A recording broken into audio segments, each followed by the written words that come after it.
Welcome to another edition of the Wellness Talk podcast. I am George Batista, your host and your wellness advocate.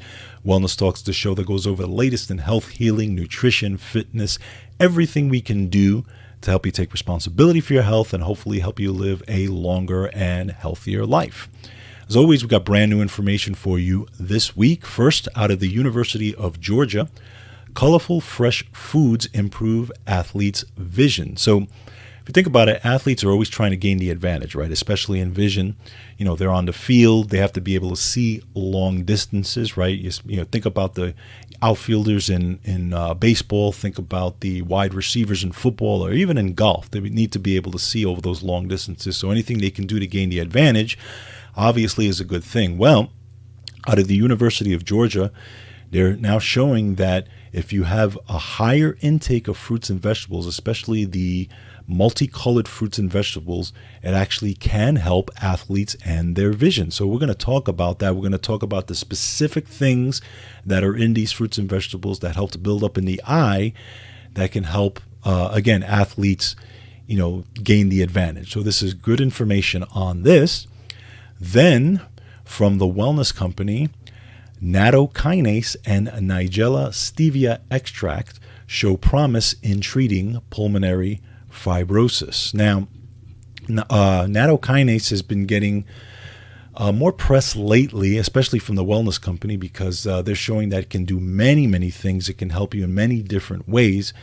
And pulmonary fibrosis, we know it's one of the common consequences of COVID-19, but it actually affects 1 in 200 adults over the age of 70 in the United States. And it's something that can be a significant problem in terms of breathing and that type of thing. Well, they've done some great studies on this. Nattokinase and this Nigella sativa extract, which is an herb, actually show improvements in people with pulmonary fibrosis. They did 2 studies. One was an animal study and one was a people study. So we'll go over those specific studies and exactly what kind of improvements were shown. Then our main topic today is from Wellness Resources, and this is liver health and weight management. And specifically, we're going to talk about fatty liver and why it is so prevalent all around the world, but specifically in the United States. And it's a big problem. It's a bigger problem. I actually posted a couple of articles on georgebatista.com and definitely check those out. And one of them was actually from NBC News. Okay, so when it's a mainstream article, it's a big deal. Okay, and they were talking about fatty liver and they were talking about the numbers. So we're going to go over the numbers of fatty liver. We're going to talk about exactly why it's such a big deal. What's the biochemistry of it? Okay, why does the liver get fatty, and what you can do to help reduce the chances of you having fatty liver and or even reverse it if you are dealing with it. So we're going to talk about that. That's going to be our main topic for today. And then finally, at the end, we have some words of wisdom from a 100-year-old doctor and nutritionist. And he's going to talk about exactly why you should be leading a healthy lifestyle, what he's done to live a healthy lifestyle, and just some words of wisdom to take with you at the end of the day from a gentleman who's a century-year-old and still going strong. So I think it's great information for you guys to take with you. So that's what we got on tap for today. As always, go to georgebatista.com. Make sure you check out all the articles that are there. Again, I always post more articles than I have the time to go over. That's why I always suggest you guys take a look at them, read through them. Don't always just go by what I say, because I just go over the highlights, but just kind of go through them specifically, get the specifics, and then like, share, and subscribe, and then share those articles with friends and family, because the more people we can get on board with this, the better it is, right? And of course, as always, if you want to get those articles in your email, make sure that you subscribe to the newsletter, because it's very, very important that if you really want to get those articles weekly and you want to go through those articles, subscribe, because they'll come into your email address every single week.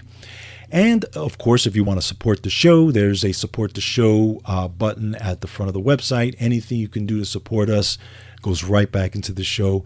And for those of you who support us on a regular basis, thank you so much. The numbers are growing, by the way, on this show. Okay. Every week there's a brand new folks that are listening and watching and that type of thing. So spread the word. And for those of you who are listening for the first time, thank you so much. We have actually a lot of nutritionists, a lot of doctors that listen in and like to get brand new information. So thank you for listening in and, take us with you on your health journey. All right, let's get started on our articles for the week. First, from University of Georgia, colorful fresh foods improve athletes' vision. So this was a paper which was published in Exercise and Sports Science Reviews, and it examines how a group of plant compounds that build up in the retina, known as macular pigments, work to improve eye health and functional vision. Now, the two compounds, and many of you know them because I've talked about them on this show. Lots of people talk about them. They're lutein and zeaxanthin, and they help to not only improve eye health but brain health, and they've been shown that in plenty of research. And there's been a lot of research on these compounds, okay? But they focused specifically on they've looked at pilots and how pilots are able to, view long distances and those types of things, okay? But now they're focusing on athletes, and they're showing why it's important for athletes to have these compounds in really, really high amounts. Now, keep in mind what they say here is that the reason why objects get harder to see and appear fuzzier the further they are from our eyes is thanks to, in part, to the effects of blue light. Okay, now blue light comes in many forms, right? We get blue light, obviously in the outdoors. You get blue lights when you're looking at computers or when you're looking at phones and all. So blue light is an issue, especially with your eyes, right? That's why I've talked about trying to minimize blue light when you're going to bed or when you're inside, or do everything you can to wear blue blockers, do everything you can to try to minimize blue light as much as possible, because it has it can have a major effect. And again, major athletes, specifically athletes in major sports, are doing everything they can, from wearing blue blocker glasses and stuff like that, to try to improve their eye health. But they're showing here in these studies that eating more foods rich in lutein and zeaxanthin can improve the eye's natural ability to handle blue light exposure. Okay, so when a person absorbs lutein and zeaxanthin, the compounds collect as yellow pigments in the retina and act as a filter to prevent the blue light from entering the eye. Very important. Now, in a long series of studies, we've shown that increasing, and this is, by the way, this is directly from the study itself, okay? They say a series of studies, we've shown that increasing amounts of lutein and zeaxanthin in the retina and brain decrease glare disability and discomfort and improve chromatic contrast and visual motor reaction time. And supplementing with these compounds facilitates executive functions like problem solving and memory. So it's not only just vision, okay, but also helps with the problem solving and memory. Obviously, athletes need these tasks, right? They need to be able to do these things very, very quickly, whether it's on the field, whether on the football field, baseball field, whether it's in golf and tennis and all these types of things. So this is significant here, okay, because obviously higher fruits and vegetables is going to help your overall performance, right? Because you're getting what's called all these antioxidants, and these antioxidants are going to lower inflammation, but are also going to help you cognitively and with vision as well. Now, where can we find these compounds? Very quickly, obviously your dark leafy greens are going to be very, very rich in them. Your green peas, your carrots, your pumpkin, your broccoli, everything that's colorful is going to help this, okay? Now, you have to remember, when you're an athlete, right, athletes specifically are doing all the things they can do to stay on the field longer. So they're going to be obviously exercising for long periods of time. They're going to be, doing all these different types of trainings that they can do. And then obviously when they're on the field, specifically football fields and tennis and all that, they're running, they're creating inflammation, okay? They're creating inflammation in their body just by just by what they do, okay?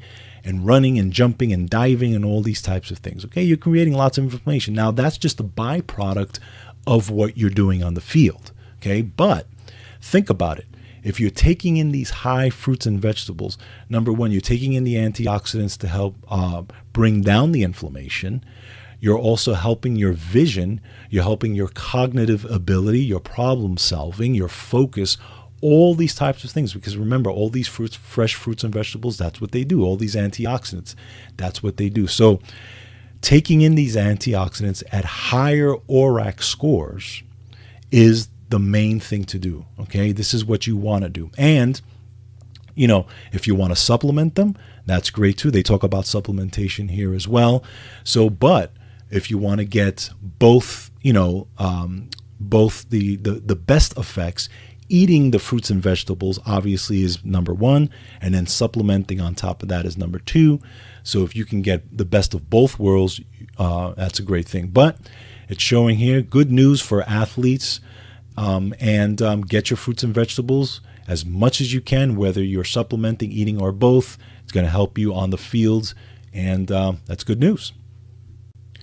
Next, nattokinase and Nigella stevia extract show promise in treating pulmonary fibrosis. So let's talk a little bit about pulmonary fibrosis. So what it is it's a condition where a clotting protein called fibrin builds up in the lung connective tissues, okay, and it can actually make the lungs more stiff, okay, and scarred, and can actually make it harder to breathe. So, for example, it can become a problem, especially if you're breathing in and out, because it can affect expansion and contraction of the lung tissue. Okay, this can lead to shortness of breath. This can lead to fatigue, markedly reduced quality of life, especially those who may want to exercise and those types of things. So it can be a debilitating issue for people. Okay, but the good news is that nattokinase and Nigella stevia extract may improve symptoms and the quality of life in people with this debilitating condition. So there was 2 studies on this. One was an animal study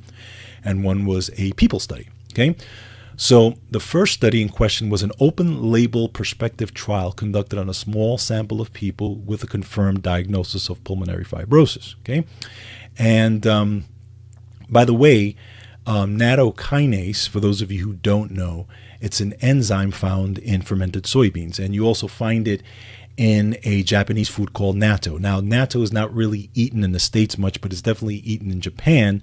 You get a lot of vitamin K out of that as well. Okay, a lot of people associate that vitamin K with natto and nattokinase and that type of thing. Now, the study participants received supplements containing the 2 enzymes for 12 weeks and then completed a questionnaire at the beginning and at the end.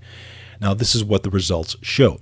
Results showed that most participants experienced significant improvements in their symptoms, overall well-being.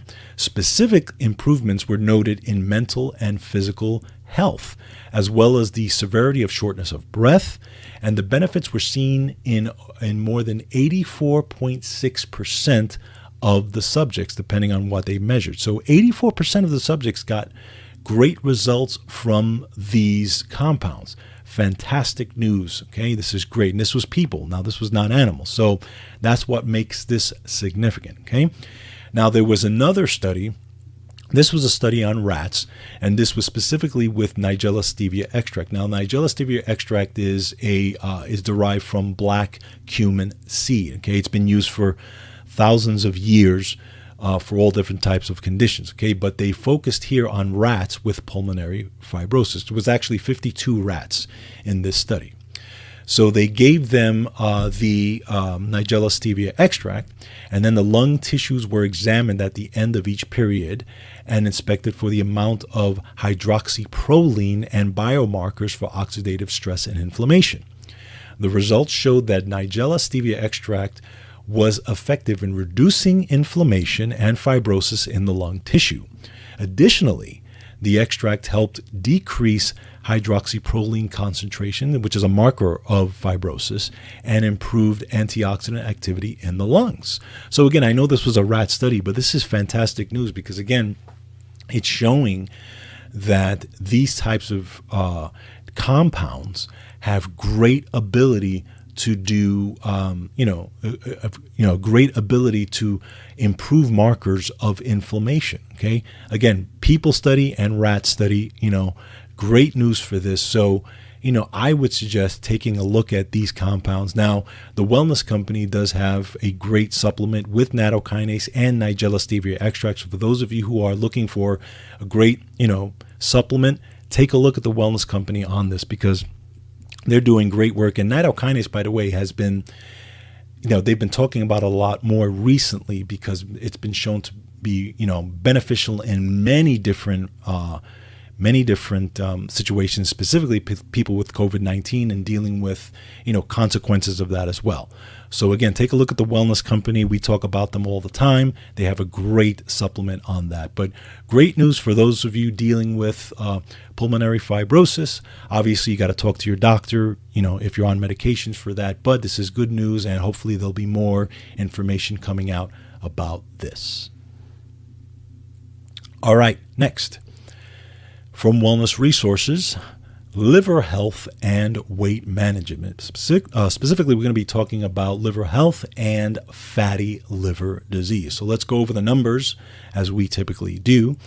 The United States has the highest obesity rate in the world. Like, that's a surprise. We know that. Okay. 110 million obese adults, according to 2016 data from the World Health Organization. Okay.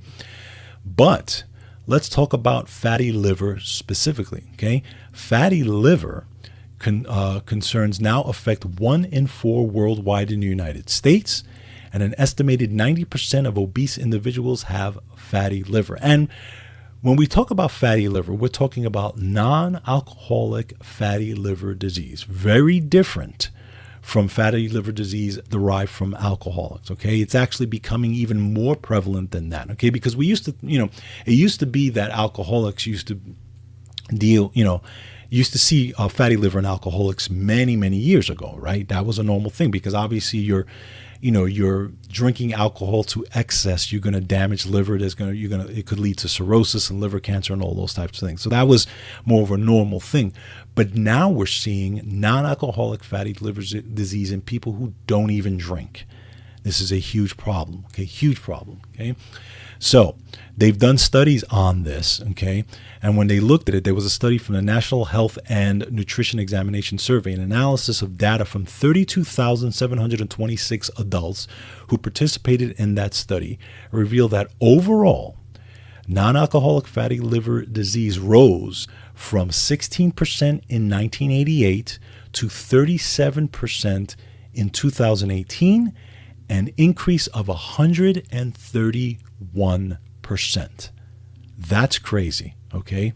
And we know that lifestyle is pretty much the culprit of this, okay? So this is why we have to do everything we can to get our liver in as best shape as possible, because if not, we're doing some, you're not only doing some bad damage, but it's going to lead to severity of different types of symptoms, all different types of things. So let's talk about your liver, for example, okay, and why it's so important.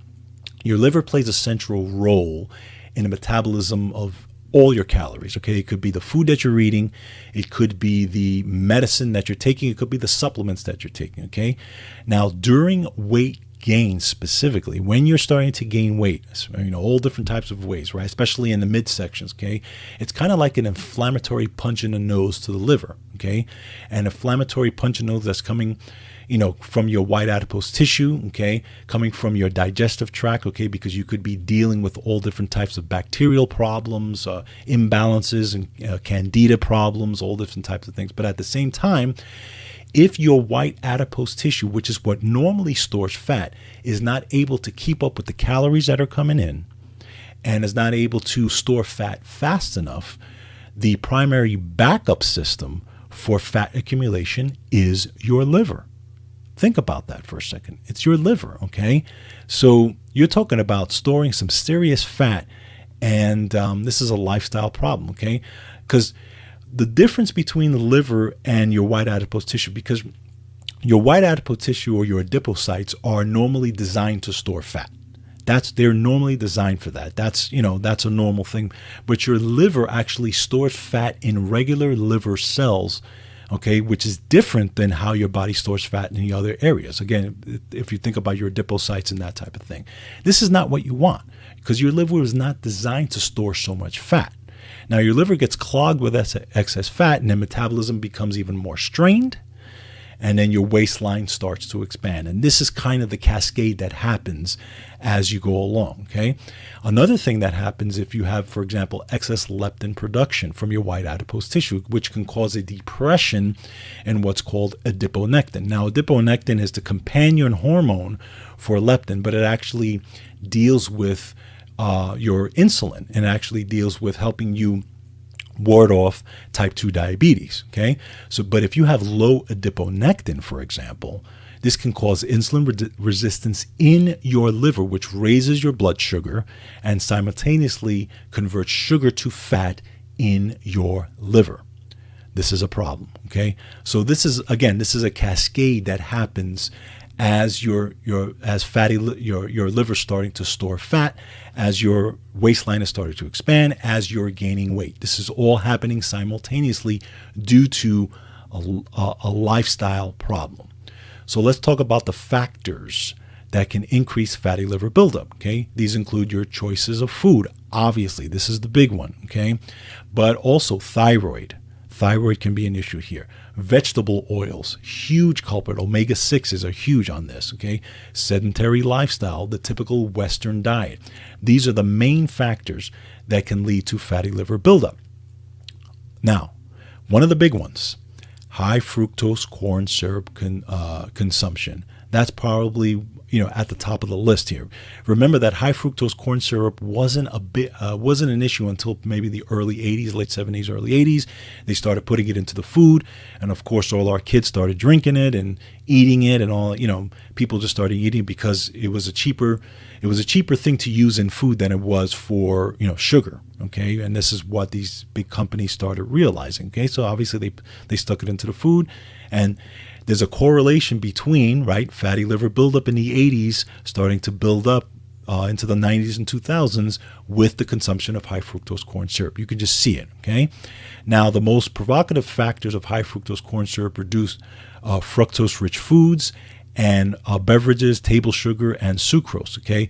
When these sugars are combined with a high-fat diet, the pro-inflammatory effects to the liver are significant and obviously affect metabolism, okay? So this is where everything gets magnified, okay? Now, sucrose, okay, for example, we take a look at these sweeteners, okay? Sucrose, you have high fructose corn syrup, you have, sucrose, and, sucrose is table sugar and is made of fructose and glucose, okay? But high fructose corn syrup is a mixture of fructose and glucose.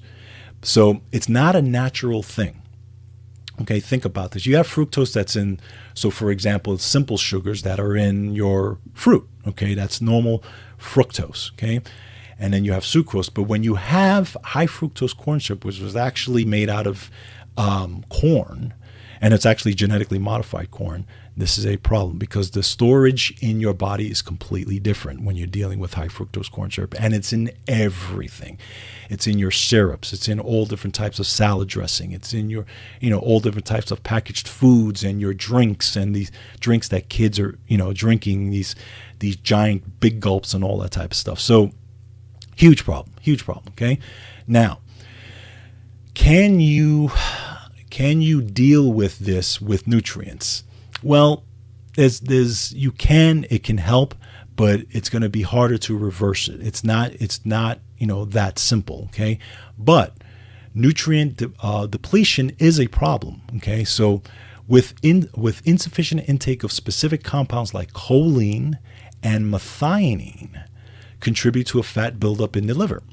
Okay, so choline intake is often lacking in diets, especially if you don't eat eggs, because eggs contain high amounts of choline. Now, choline plays an important role in cleansing the liver by properly transporting fat in the form of cholesterol and triglycerides from the liver to other parts of the body where they are needed. Okay, but studies have been performed in which individuals with lower levels of choline are more at risk for liver damage. And methionine also intake is often insufficient in plant-based and restrictive diets. So if you're not eating eggs, if you're not eating if your diet is really, really restrictive, you're not going to get a lot of choline, you're not going to get a lot of methionine, and they are very, very important in liver health. So just keep that in mind, especially if you're on a vegan diet and those types of things. You want to be able to get those sources from, as much as you can, okay? Sluggish thyroid function can also affect fatty liver, okay? Because the liver now keep in mind that the liver plays an important role in the conversion of thyroid hormone, okay, specifically T4 to T3. So if you're a person that is struggling with thyroid problems, okay, or you're struggling with conversion, you have to make sure your liver is in great shape, because if it's not, it's going to affect the conversion of T4 to T3. Therefore, you're going to feel sluggish, right? Your liver is going to be sluggish, and it can overall impair your thyroid function, because you have to remember it's a two-way relationship between your liver and your thyroid. That there's this two-way interplay that that works. It's a two-way highway basically. Okay, so keep that in mind. Another thing, soybean oil. Okay, recent animal studies demonstrated that high-fat, cholesterol-rich diet that contains soybean oil caused cholesterol and fat to accumulate in liver cells. Soybean oil clogged the metabolic fat-burning activities in liver cells of mice. It also induced damage to the mitochondria.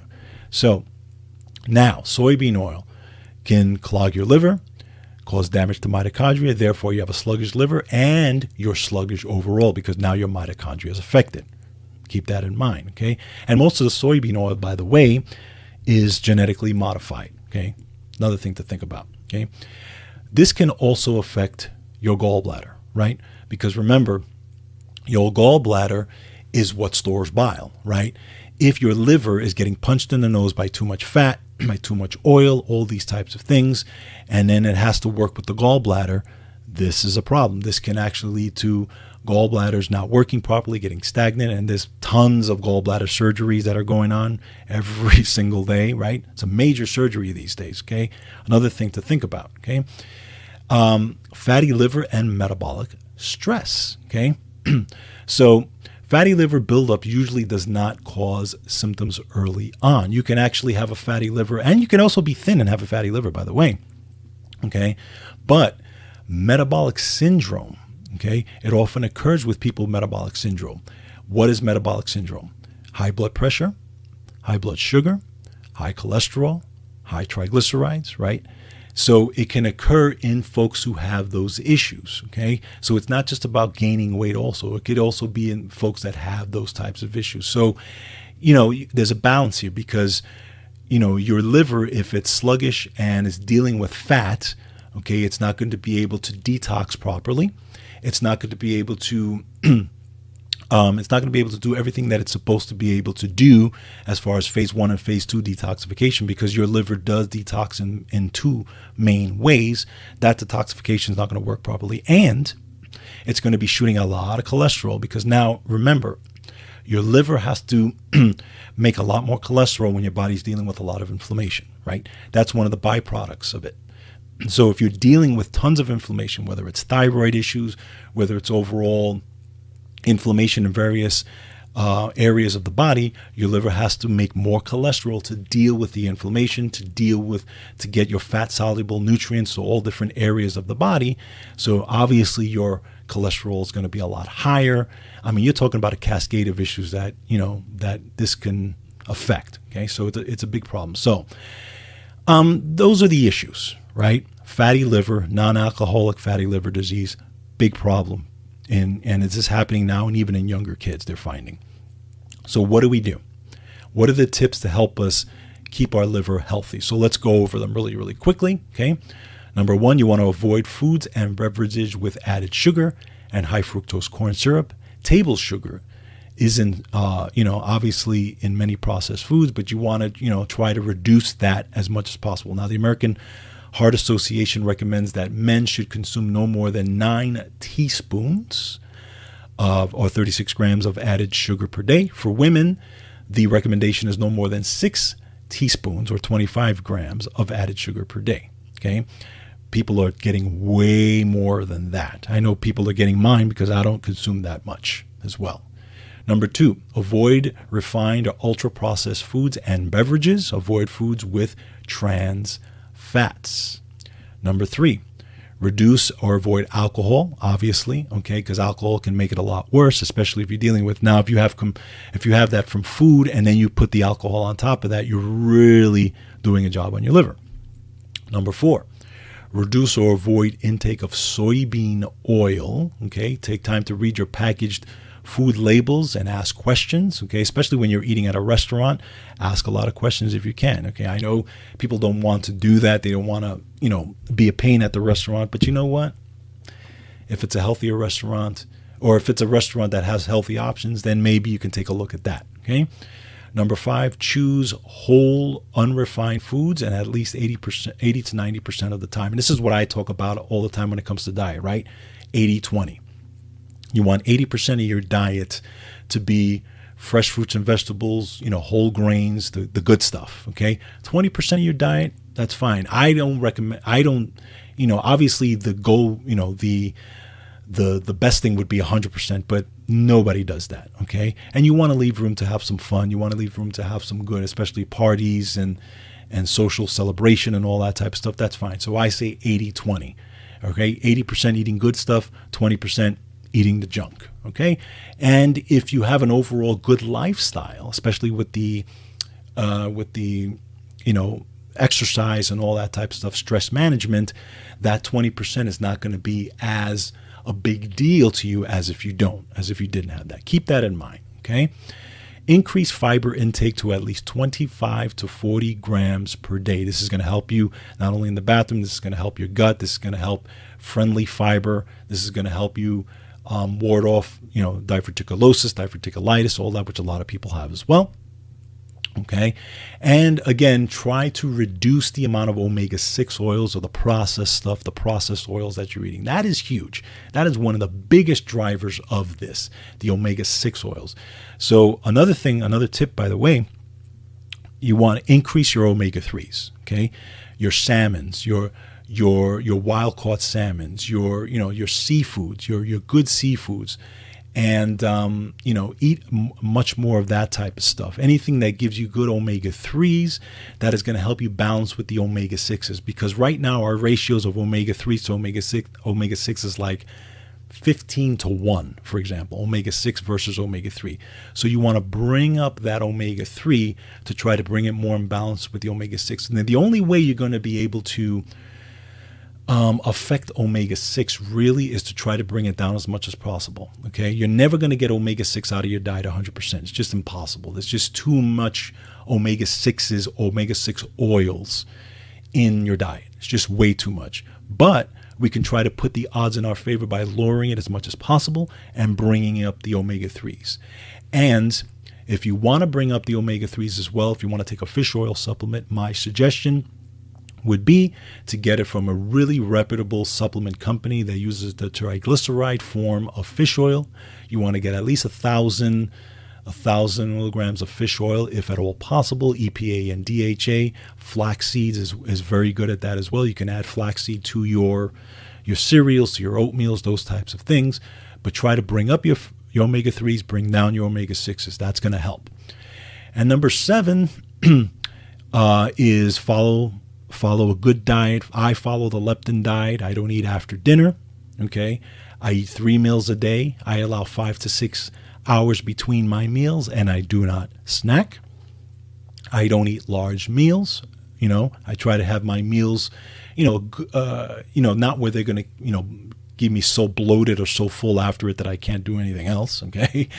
I eat a high protein breakfast. I add at least 20 to 30 grams of protein, of good quality protein, to my breakfast. And I reduce the amounts of carbohydrates that I eat, but I do not limit them. I do not cut my carbs, down to 0. I bring my carbs down and I bring my protein up. And that's how I eat. And this is a great way, especially if you're allowing 5 to 6 hours between your meals.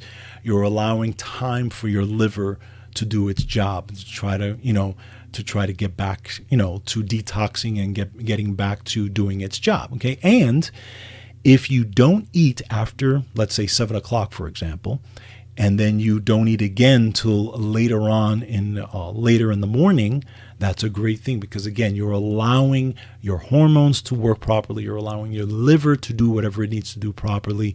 You're just allowing, your body to do what it needs to do as it was designed to do, and not clogging it up. Okay.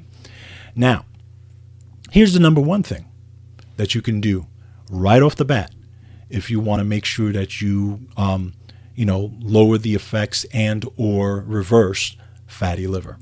Exercise. You gotta exercise. Exercise creates a demand for calories to flow to muscles, helping your liver to have preferred options regarding where to send calories. Okay. There was a study with obese individuals who walked on a treadmill for 1 hour per day. They improved insulin resistance, boosted adiponectin levels, lowered free radical damage, and improved fatty liver problems. Okay, another study showed that placing sedentary obese adults in a 4-week aerobic cycling class and stretching program cleared out about 21% of their liver fat, clearly helping them to unclog their livers. Okay, consistent exercise needs to be a part of any weight loss strategy anyway. Okay, but this is going to help you. It's not only going to help you lose weight, it's going to help you unclog your liver. It needs to be maintained following weight loss to ensure that your body stabilizes. Okay, while you make new and more metabolically fit fat cells over time. And keep in mind that exercise turns on genes that enhance metabolic function, and that simply that will turn on to help you if you are a person who is not normally active. So if those genes are not turned on because you've been sedentary, once you start exercising, you're changing those gene switches. That's huge stuff. Okay. So exercise is something you can do right away. Get started.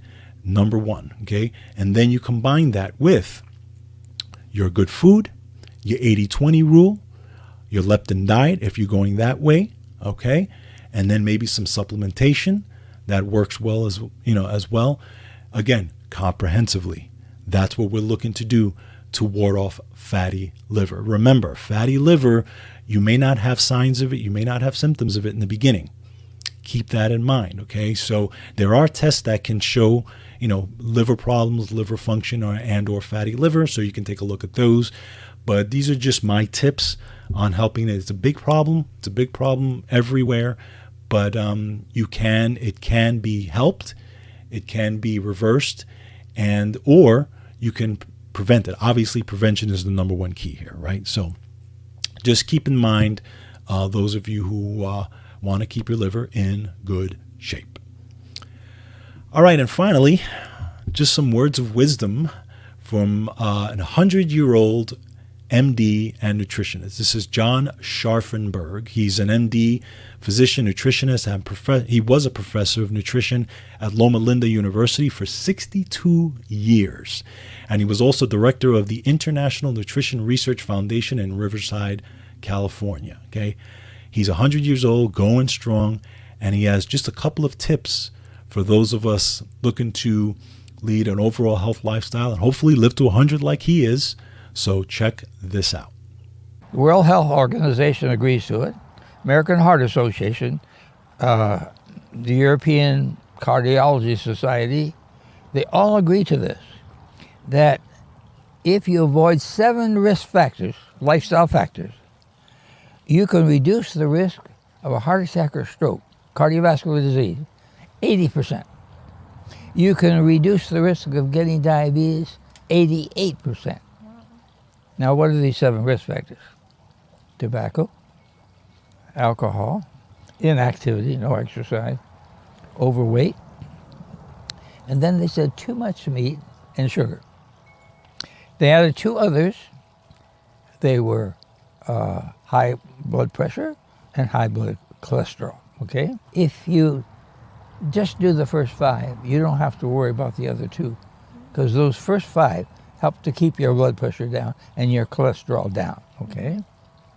So this is kind of exciting. Without any medicine, we can lower the risk of heart attack and stroke 80%.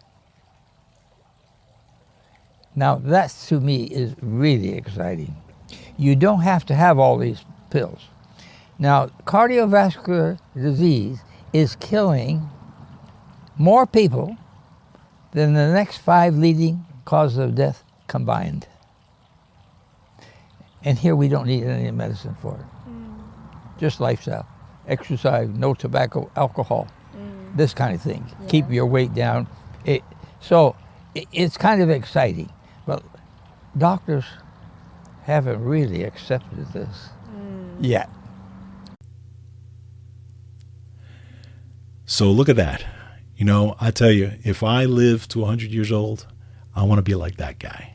Okay. So just something for you guys to take with you. And I love looking at folks like that who just make you feel good and have a good outlook on life. And he certainly does. So follow his example. All right, guys. That's it for this week. Hope you guys have a great week. Make sure you take care of yourselves. Make sure you take care of each other. And don't forget, control your health. Have a great week.